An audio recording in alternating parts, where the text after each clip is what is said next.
হাতুড়ির ঠুকঠাক, আগুনের ফুলকি আর রং তুলির আঁচড়ে চেষ্টা অভিশপ্ত এক কঙ্কালকে জীবন দানের। চেসিসের অংশবিশেষ পাটাতন আর বডির অস্তিত্ব না থাকলেও এই বাসটি সড়কে চলবে আগামী ঈদে। শুধুমাত্র এই বাসটি নয়, রাজধানীর সাভার, গাবতলী, বেড়িবাঁধ, মাতোয়াইল, যাত্রাবাড়ি ও সায়দাবাদ সহ বিভিন্ন স্থানের গ্যারেজগুলোতে চলছে এসব প্রাণহীন বাসে জীবনদানের কর্মযজ্ঞ।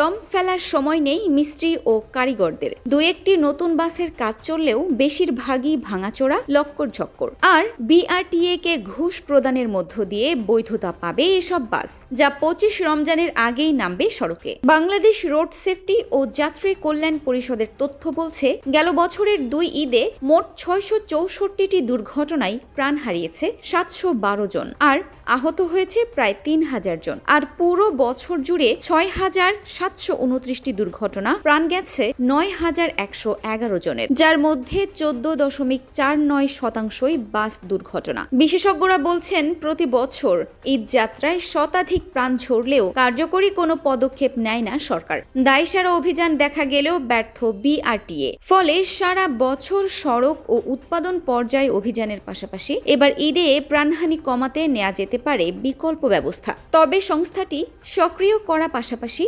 কঠোরভাবে লক্কর ঝক্কর বাস নিয়ন্ত্রণের আশ্বাস সড়ক ও পরিবহন মন্ত্রীর।